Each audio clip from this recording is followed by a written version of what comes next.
हमारे भाई हैं बलराज गामड़ा से, रुको जी रुको जी, ये भाई जयंत को पगड़ी पहना के उनका स्वागत करेगा भाई बलराज जी। जोरदार ताड़ी बजनी रहनी चाहिए भाई, बजाओ जोरदार ताड़ी।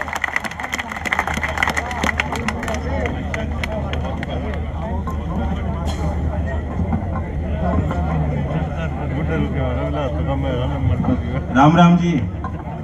उपस्थित में आदरणीय बुजुर्गों का और मातृशक्ति का नमन करता हूं। मैं एक दशक से भी ज्यादा हो गया मेहम में 23 दिसंबर का आयोजन था। चौधरी साहब के जयंती के अवसर पर, किसान दिवस के अवसर पर शायद कुछ साथी उस समय पहुंचे होंगे, मैं वहां था। और बहुत दिनों बाद बहुत लोगों ने मुझे कभी देखा नहीं होगा। यहाँ कुछ ही चेहरे ऐसे हैं जिनको मैं बचपन से देख रहा हूं, लेकिन मैं जानता हूं कि हमारे और आपके बीच जो रिश्ता है वो बहुत पुराना है।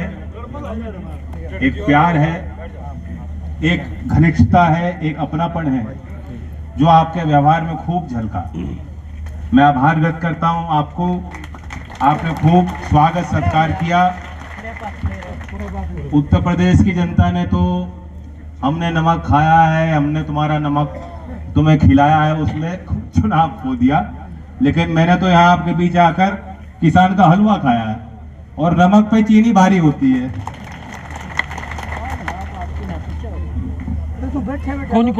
विषय तो गंभीर है, मैं भी मुस्कुरा रहा हूँ, आप भी मुस्कुरा रहे हो, और लड़ाई मुस्कुरा के ही लड़ी जाती है, मायूस होके तो नहीं लड़ी जाती, हिम्मत से लड़ी जाती है। एक वक्ता ने कहा कि मैं आपको हौसला देने आया हूं। मुझे नहीं लगता कि मुझे आपको हौसला देने की कोई आवश्यकता है। ये चौधरी चरण सिंह जी की कर्म भूमि है, ये किसानों की रणभूमि है। 13 महीने अगर इस क्षेत्र के लोगों ने तय नहीं किया होता, फैसला नहीं लिया होता कि हम डटे रहेंगे, तो क्या मजाल किसान वहां मोर्चा संभाले रहते क्या? नहीं। आपने उस आंदोलन को सींचा, आपने त्याग दिया, और पहली बार नहीं, जब जब अवसर हुआ औरों के लिए आपने परम कुर्बानियां दी हैं। और मैं बैठा बैठा देख रहा था कि आपने किसी बच्चे ने तैयार किया होगा, कार्यकर्ताओं ने, जो स्लोगन लिख रखा है, फार्मर्स आर नॉट बेगर्स। किसान कौम की पहचान है। हम सामने वाले को राम राम कहेंगे, राम राम लेंगे, किसी के आगे भी हाथ जोड़ सकते हैं, लेकिन झुकना हमारे संस्कार में नहीं है, हमारे खून में।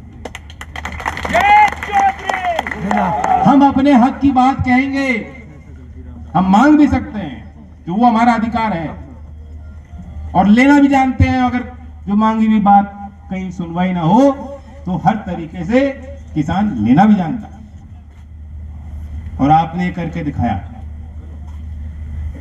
13 महीने बाद आप पीछे नहीं हटे, सरकार को पीछे हटना। दुख होता है, हरियाणा के कुछ नेताओं ने उस समय उस आंदोलन के दौरान भी तरह तरह की बातें की, तरह तरह के नाम किसानों को दिए। पहले तो साबित करने की कोशिश की कि किसान है ही नहीं, इनका मुद्दा ही नहीं है, इन्हें विदेशों से चंदा मिलता है। मैं दोहराना भी नहीं चाहूंगा। और हरियाणा के एक जिम्मेदार नेता ने, जब समाधान हो गया, जब आप घर लौट गए, जब सरकार ने गलती मान ली, उसके बाद भी कहा कि यह आंदोलन नहीं है तो बीमारी थी। आपने सुना होगा, और आपके संज्ञान में है कि मैं क्या कह रहा हूं। मुझे भी चोट लगी, यूपी में बैठा अखबार पढ़ता हुआ, उनके बयान को देखते हुए मुझे भी चोट लगी गहरी। और देश का कोई किसान का कोई बालक ऐसा नहीं होगा जिसका खून ना खोला हो कि आज भी मजाल है, तो मुकाबला तो किसी भी सरकार को किसानों से लेना नहीं चाहिए।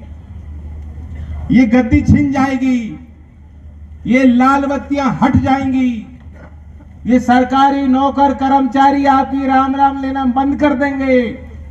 आपकी सरकारी तनख्वाहें आज जो मिल रही है वो खत्म हो जाएगी।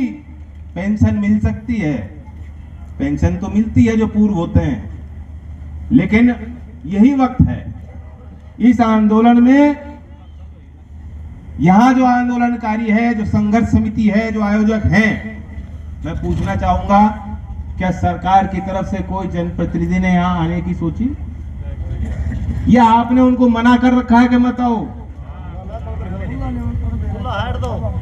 पंचायत होती है, पंचायत में खुद जिसको बात सही लगती है वो पंचायत में पहुंचता है। पंचायत में कोई विधिवत कहीं कार्ड नहीं छपता, या अखबार में कोई एडवर्टीजमेंट निकालने की जरूरत नहीं होती। प्रचार हो गया, मुझे भी पता लग गया कि मुद्दा है, और भी कुछ राजनीतिक साथी यहाँ आए हैं, वह भी मेरी तरह धरती पे बैठे हैं।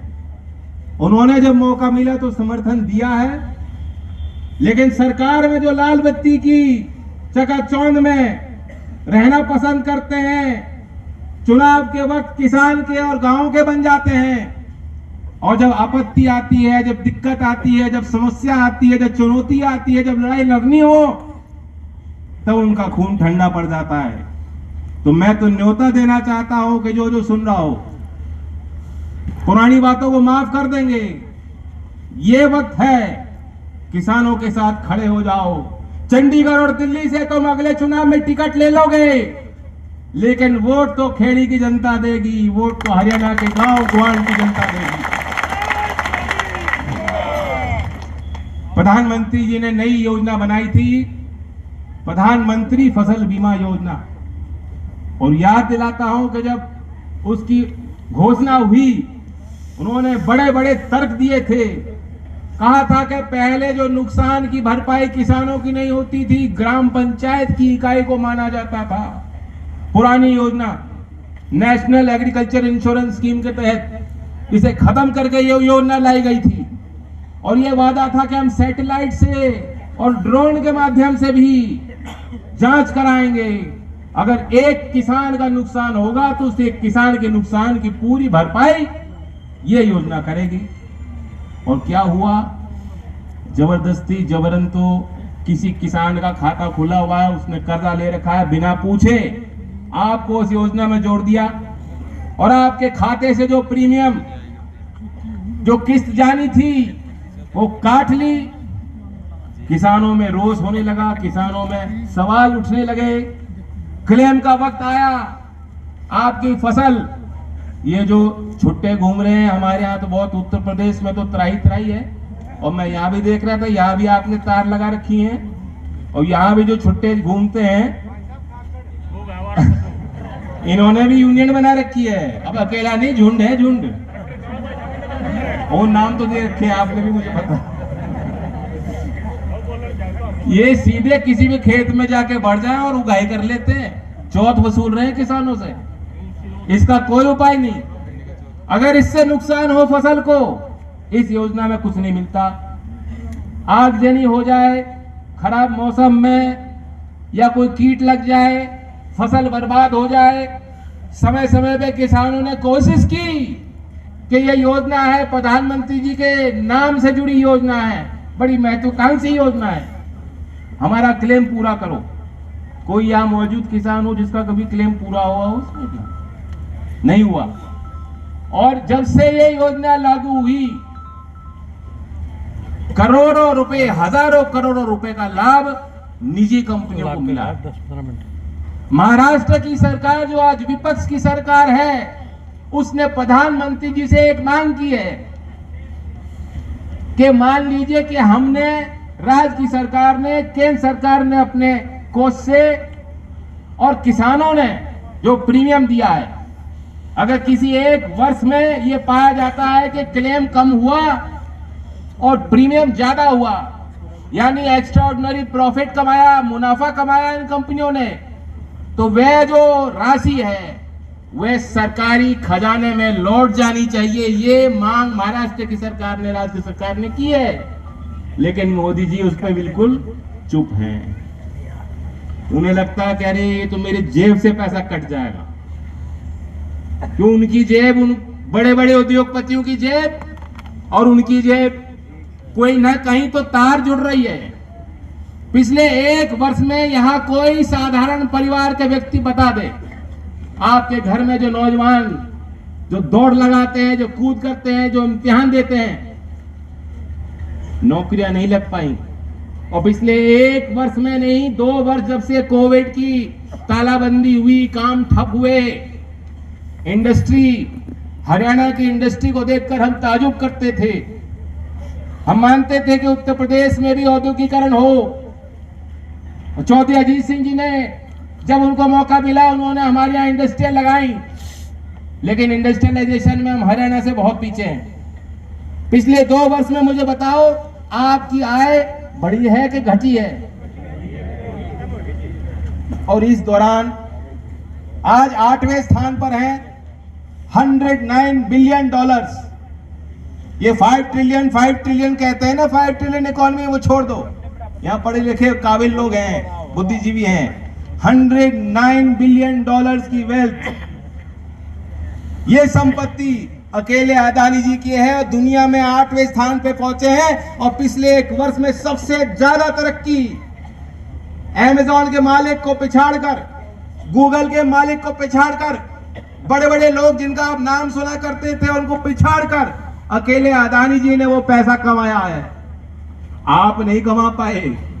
अदानी जी ने 1 साल में बेहतरीन तरक्की की है। और आज हरियाणा का बजट 1.77 लाख करोड़ रुपए का है सालाना। 1.8 कर दो, 2 लाख करोड़ मान लो। 5 गुना हरियाणा का बजट नहीं है, उसका 5 गुना एक अकेले व्यक्ति की संपत्ति देश में है जो अर्जित करी है। इसलिए मैं कहता हूं कि तार जुड़ रही है और फायदा पहुंचाया जा रहा है। ये बातें शायद राजनीतिक मंचों से नहीं होती, ये बातें बड़े बड़े अखबार के पन्नों में आपको नहीं मिलेंगी, लेकिन हमें और आपको सजग रहने की जरूरत है। हमें आपको, अगर खेत और खलिहान पे आप अपनी आंख रखते हो, नजर रखते हो, क्योंकि दिल्ली के समीप इलाका है, जब चाहा था आपने अंग्रेजों को खदेड़ा, उससे पहले जब चाहा आपने मुगलों को खदेड़ा, और आज अगर कोई जालिम सरकार आएगी तो उसका हिसाब किताब भी चाहे चंडीगढ़ में लेना हो, चाहे दिल्ली में लेना हो, आप लोग सक्षम हो। तो इसलिए हम भिखमंगे नहीं, हम बेगर नहीं हैं। जिंदाबाद, जिंदाबाद। मैं एक बात और साफ कर देता हूं, मुझे भी कोई न्योता नहीं था, लेकिन ये मेरी जिम्मेदारी है, बहुत बड़ी जिम्मेदारी। चौधरी अजीत सिंह जी के जाने के बाद बहुत युवा अवस्था में मुझे मिली है। हमारे विधायक आए हैं, 8 को आना था, लेकिन 6 की संख्या भी बहुत है, छक्का ही मारना है। इनका भी साथ मिलेगा और मैं आपका भी सहयोग मांगने आया हूं। मैं देने को आपको कुछ नहीं दे सकता, मैं आपका सहयोग मांगने आया हूं कि बहुत बड़ी जिम्मेदारी है, बहुत बड़ा विश्वास आपने हमेशा चौधरी चरण सिंह जी पे किया, बहुत बड़ा विश्वास आपने चौधरी अजीत सिंह जी के वचन पे किया। हम लोग राजनीतिक तौर पर यहां सक्रिय नहीं रहे, ना ही मैं कुछ वोट के मसले को लेकर यहां आपके बीच आया हूं, लेकिन मैं चाहूंगा कि जो जो किसान के हिमायती हैं उनको तो पहचान लो। 13 महीने का आंदोलन हुआ, जो घर में दुबक के बैठे थे, जिन्होंने गाली गलौज की, चंडीगढ़ और दिल्ली के रास्ते, उनके लिए आपको तो बंद करने ही पड़ेंगे। और भाईचारा बना के रखो। अकेला कोई भी जात का व्यक्ति ये सोच ले कि मैं रहूंगा, मैंने पगड़ी बांध ली अपने आप अपने सर पर और चौधरी बन गया, नहीं है। जो सबको साथ लेकर चलेगा। चौधरी चरण सिंह जी की यही ताकत थी, यही उनकी ताकत थी, यही गुण थे, वही गुण आपके अंदर हैं। ये नौजवान जो नई सोच रखता है, जो जात पात के चुंगल से बचना चाहता है, उससे ऊपर उठना चाहता है, उसके अंदर वो काबिलियत है कि वो जोड़ सकता है।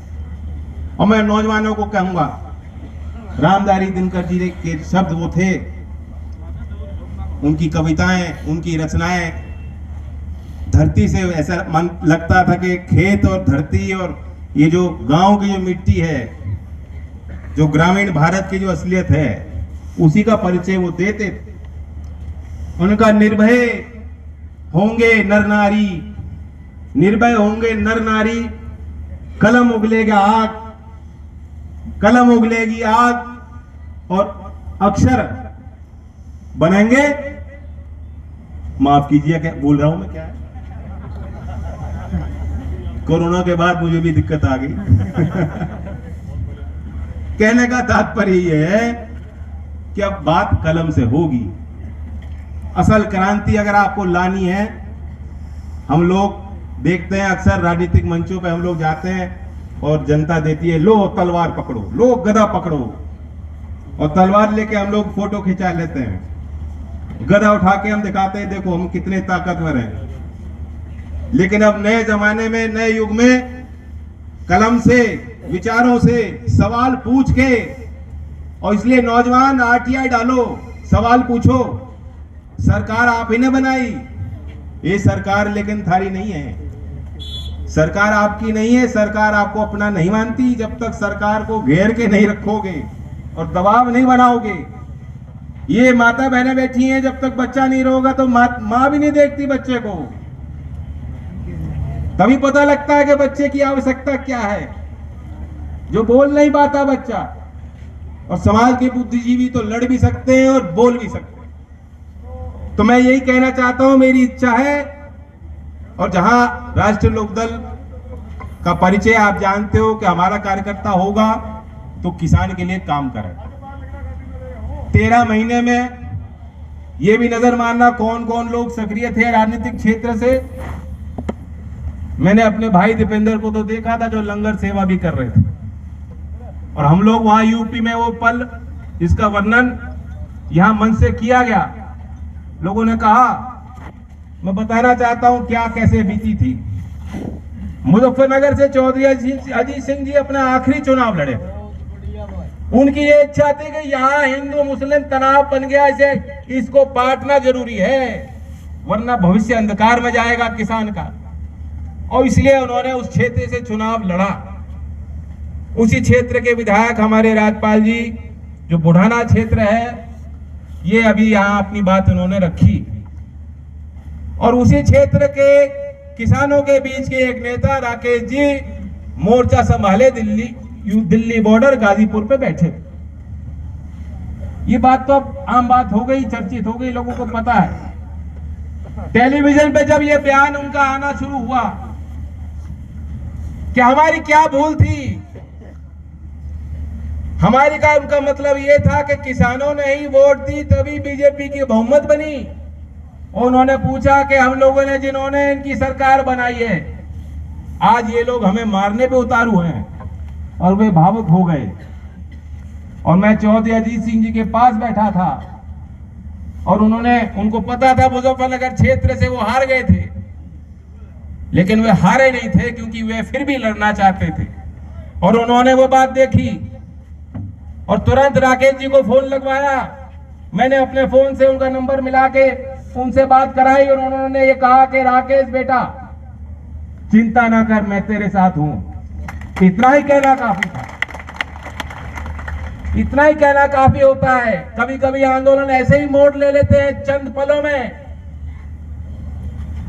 और इसलिए आप भी डट के रहना, हिम्मत से काम लेना। यहां जो आपकी मांग है न्याय संगत, 2021 का घाटा, इस मांग को लेके आप बैठे हो। कपास की बहुत अच्छी पैदावार आपकी थी, और शायद बारिश के कारण या उसमें कुछ रोग लग गया, और कितना घाटा था आपकी फसल में?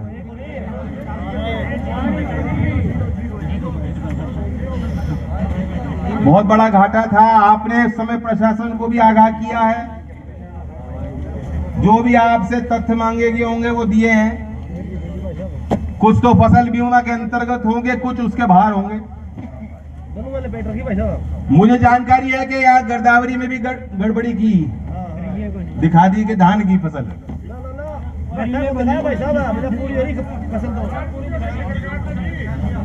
यही होता है, सर्वेक्षण भी इन्हीं के हाथों में है, पैसा भी इन्हीं को दिलवाना है, यही वकील बनते हैं, यही कर्मचारी हैं, और इसलिए किसानों के साथ न्याय नहीं हो पाता।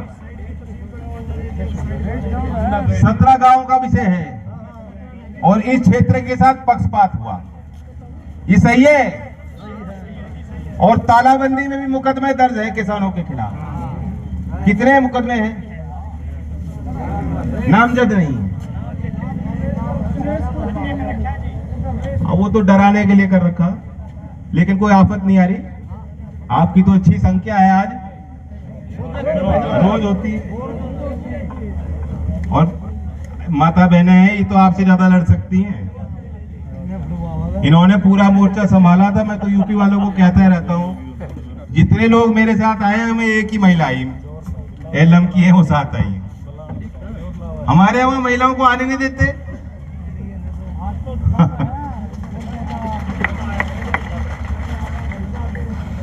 महिला आगे रहती है, अब बिल्कुल रहना भी चाहिए जी, समाज में भी आगे रहती है, वैसे भी लड़ाई है तो बिल्कुल।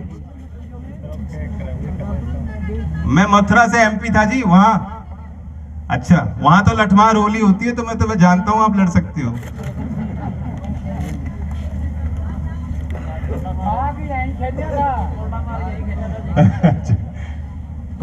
तो मैं यही कहूंगा कि हम लोग भी पूरी तरह आपके साथ हैं। आज हम खड़े हैं आपके बीच में, और अगर फिर भी आना पड़े तो फिर आएंगे। आप कहोगे यहाँ नहीं, चंडीगढ़ में करना है या दिल्ली करना है, तो और भी लोगों को जोड़ेंगे। आपके साथ न्याय होना चाहिए। और मैं ये सुझाव भी दूंगा कि हमारे बीच के बहुत लोग काबिल वकील हैं। चौधरी चरण सिंह जी भी वकील थे और लॉ के भी जानकार हैं। हर तरीके से सरकार को घेरना होता है, तो उसमें भी कोई कमी, कोई कसर मत छोड़िएगा, क्योंकि ये सरकार जो है बहुत काम फाइल में दबा के छोड़ देती है। ये दिखावा करना जानते हैं, झूठ बहुत बोलते हैं, तरीके से झूठ बोलते हैं। और किसान सच्चा है, किसान बात मान लेता है। 13 महीने बाद प्रधानमंत्री ने कहा तुम्हारी सारी बात मान ली, लौट जाओ, लौट गए। अब पता लग रहा है कि बात नहीं मानी। जो कमेटी बनानी थी एमएसपी के लिए, वो कमेटी नहीं बनाई। उन्होंने कहा था केस सारे वापस हो जाएंगे, अभी भी किसानों पे नोटिस आ रहे हैं, और ज्यों के त्यों कैप्टन साहब बता रहे हैं कि उन पे भी मुकदमा चल रहा है। 19 केस चल रहे हैं आप पे, तो एक सर्विसमैन तो झेल लेंगे इस काम को। तो मोर्चा आपका है और मोर्चा हमारा भी है, और ये खून की पुकार है। जब जब आप लोग हैं, हम लोग साथ खड़े रहेंगे। धन्यवाद। जय हिंद, जय भारत।